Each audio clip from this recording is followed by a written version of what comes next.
মাথাভাঙ্গা শহর সংলগ্ন ৫ নম্বর ওয়ার্ডের ডাম্পিং গ্রাউন্ড এলাকায় সদ্যজাত শিশুর ভ্রূণ উদ্ধারে চাঞ্চল্য ছড়ালো। শুক্রবার সকালে নোংরা আবর্জনা স্তূপের মধ্যে ভ্রূণ পড়ে থাকতে দেখে প্রথমে স্থানীয় বাসিন্দাদের নজরে আসে বিষয়টি। অভিযোগ, মাথাভাঙ্গা মহকুমা হাসপাতাল ও একাধিক বেসরকারি নার্সিংহোম থেকে চিকিৎসা বর্জ্য ও নোংরা আবর্জনা নিয়ম ভেঙে ওই এলাকায় ফেলা হয়। এদিন সকালে আবর্জনা স্তূপ থেকে একটি কুকুর ভ্রূণ মুখে করে এনে একটি বাড়ির সামনে ফেলে দিলে ক্ষোভে ফেটে পড়েন এলাকাবাসীরা। বাঁশের ব্যারিকেড দিয়ে পৌরসভার ময়লা ফেলার গাড়ি আটকে বিক্ষোভ দেখানো হয়। খবর পেয়ে ঘটনাস্থলে পৌঁছায় মাথাভাঙ্গা থানার পুলিশ ও স্থানীয় কাউন্সিলর। পুলিশ ভ্রূণ উদ্ধার করে তদন্ত শুরু করেছে। ঘটনায় তীব্র ক্ষোভ প্রকাশ করেছেন ৫ নম্বর ওয়ার্ডের কাউন্সিলর চন্দ্রশেখর রায় বসুনিয়া। তার দাবি, অবিলম্বে দোষীদের চিহ্নিত করে কঠোর ব্যবস্থা নেওয়া হোক। পৌরসভার ভূমিকা নিয়েও প্রশ্ন উঠেছে এলাকাবাসীর মনে।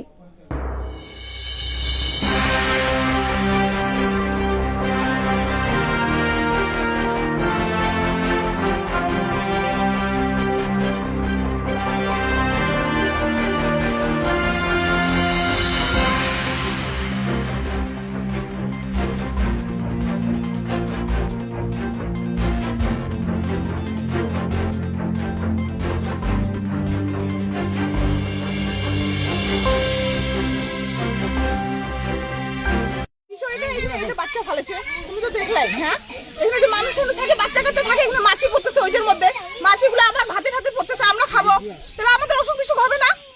আমরা এখানে আমরা মানুষ না কুকুর ছাগল? এখানে যে নোংরা কারা ফেলে এই যে নোংরা ফেলে, এই যে গাড়িগুলো আছে, এগুলোর মধ্যে কারা ফেলায়? আমরা তো নিজের চোখে দেখি নাই, এগুলোর মধ্যে কারা ফেলায় নোংরা? কেন এগুলো ফেলাবে? এটা কি এইখানেই ফেলেছিল? হ্যাঁ, এখানে ফেলায় নাই, ওই যে নোংরা এখানে ফেলাছিল, কাঁচা কুকুর নাই যে এখানে।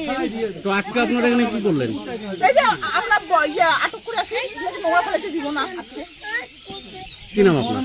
আমার নাম পপি দাস। বড় গাড়িকে বলি ড্রাইভারটাকে যে দাদা আপনারা একটু পিছনে যান। বড় গাড়ি ড্রাইভারটা উল্টো গাড়িটা কি তোমাদের বাপের জায়গা? কয় কি গাড়ি যাওয়া হবে না? ওইখানে বড় খালপুরা আছে, পিছনে যাবে না, সামনে ফেলায়। 3টে নোংরা আছে হাসপাতালে, নার্সিংহোমের, ওরাই মনে তো কারো গাড়ি থেকে তো এটা পড়ছে। এটাই এখন বলতে গেলে কবে তোমরা কি নিজের চোখে দেখছো? না, হাসপাতালে নোংরা আবর্জনা ওখানে ফেলা হচ্ছে। হ্যাঁ, হাসপাতালে নার্সিংহোম। আচ্ছা, ওখান থেকে এটা আসছে মনে হয়। হ্যাঁ, ওখান থেকে এটা আসছে। তাতে কোথা থেকে? এটা তো ওয়ার্ডের মাল, এখানে তো আসবে না। এটা আমাদের ওয়ার্ডের মানে আসে না কোনো। কি নাম আপনার? আমার নাম রেশমা বাস্কো।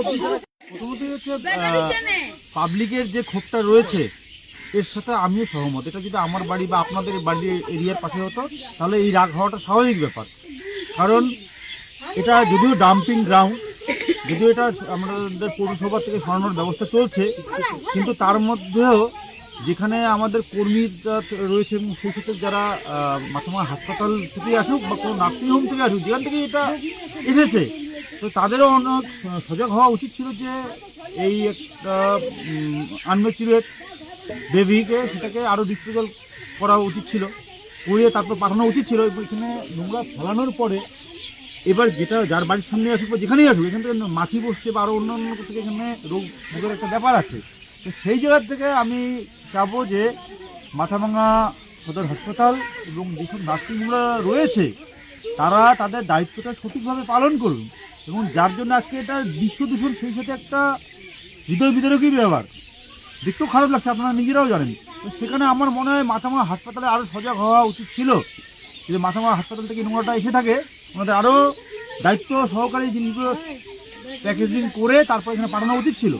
এবং পৌরসভার গাড়িতে, যেহেতু পৌরসভার গাড়ির কাজ হচ্ছে, তারা নোংরা আনবে, ডাম্পিং গ্রাউন্ডে ফেলবে, এবং আমরা সেখানে এটাও দেখব যিনি ড্রাইভার এখানে ফেলেছেন যে তার কোনো কর্তব্যের গাফিলতি আছে কি না। যদিও সে নোংরাটা ফেলেছে কুকুর বা কোনো প্রাণী নিয়ে এসেছে, তো সেই জায়গাতে আমাদের খেয়াল রাখতে হবে যাতে ভবিষ্যতে এইরকম ঘটনা না ঘটে। আর পাবলিকের সাথে আমিও সহমত, এই রাগটা আমিও ওনাদের সাথে সহমত। আমি চাচ্ছি যে আমাদের পৌরসভা অনেক চেষ্টা করছে, সম্ভবত আর কিছুদিনের মধ্যেই ডাম্পিং গ্রাউন্ডটা এখান থেকে সরেও যাবে, কিন্তু আজকে যে ঘটনাটা ঘটেছিল এটা ঘটা উচিত হয়নি।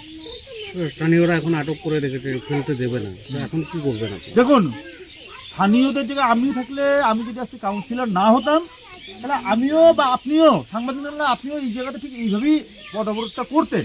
কিন্তু আমরা জানি ৫ নম্বর ওয়ার্ড বা আমাদের 2 নম্বর ওয়ার্ডের লোকরা এই ক্ষোভটা করেছে এবং তারা যথেষ্ট দায়িত্বশীল। তারা তাদের ক্ষোভের কথাটা বলেছে, সেটা আমাদের কানে এসেছে, আমরা সেটা শুনবো এবং আমরা এটাও জানি তারা ছাড়বে, কিন্তু এটা আমরাও চাই যে মাথাভাঙা সদর হাসপাতালে যিনি সুপার রয়েছেন মাসুদ হাসান মহাশয়, তাকে দায়িত্ব নিয়ে এইসব কাজগুলো করতে হবে যাতে ভবিষ্যতে এরকম কাজ না হয়। সে ক্ষোভের মধ্যে আজকে যদি এখানে তারা পদ অবরোধটা করেছে, যাতে আপনারা মিডিয়া পার্সন এসেছেন বা কাউন্সিলররা এসেছে বা এটা হাসপাতালে এখানেও যাবে, তো এটা স্বাভাবিক ব্যাপার। এটা একটা ওনারা বার্তা দিতে চেয়েছে, এটা ওনারা যথেষ্ট সহযোগিতা করে এইসব জায়গা থেকে। এই যেদিন যে নোংরা গন্ধ, আজকে যদি এনাদের টাকা পয়সা ভালো থাকতো তাহলে নিশ্চয়ই এরা এই জায়গাতে বাড়িঘর করতো না। আর্থিকভাবে দুর্বল দেখেই তারা করেছে, কিন্তু আমাদের কোথাও মনে রাখতে হবে এরাও মানুষ। সেটা পৌরসভা এবং হাসপাতাল দুজনকেই একসাথে সেভাবে কাজ। আপনার নাম? চন্দ্রশেখর রায় বসলে, কাউন্সিলর ওয়ার্ড নম্বর 5।